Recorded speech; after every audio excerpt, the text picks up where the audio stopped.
Somalia would never accept an attempt to annex a part of its territory, the country's acting Minister for Foreign Affairs and International Cooperation said on Friday, commenting on a sea access deal between Ethiopia and the breakaway region of Somaliland. Ever since Ethiopia struck the deal with Somaliland on January 1st, ties between the two neighboring countries have worsened. The agreement is said to give Ethiopia the right to build a port in Somaliland in exchange for recognition. Ali Omar Balad, in an exclusive interview with Anadolu on the sidelines of the Antalya Diplomacy Forum on Friday, said they expected building better relations with Ethiopia after years of disputes, but the agreement dashed all hopes. I mean, that is something that we will not accept. And this is something Somali will never accept. Somalia and Ethiopia have enough trouble in the past. I hope we will not go back that state. Somalia will never ever accept such an attempt to annex part of Somalia.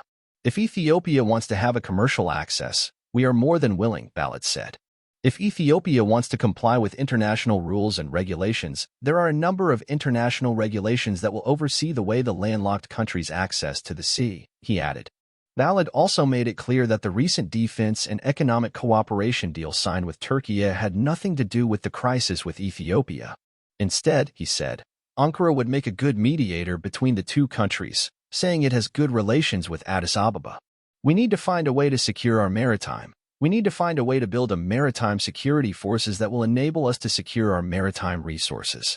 Turkey is helping us to build a maritime security force, he said.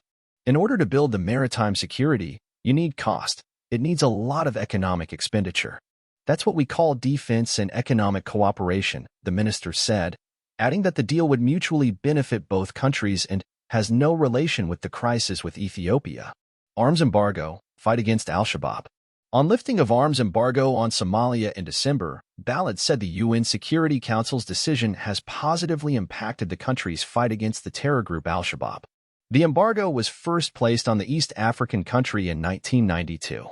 There are a number of partners who would like to help Somalia in terms of military, but in the past were hesitant because of the embargo.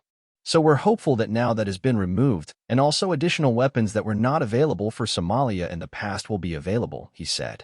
Somalia had long asked for the arms embargo to be removed so it could beef up its forces to take on the terrorists, who have attacked government forces since 2006. Balad said Somalia, under President Hassan Sheikh Mohamud, who came to power in May 2022, is fighting al-Shabaab terrorism in 3 stages.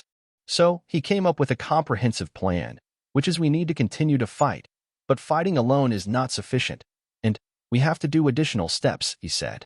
He said measures taken were to minimize al-Shabaab's revenue collection and freezing their bank accounts, delegitimizing their ideology through a decree by top Islamic scholars, as well as recruiting additional military forces.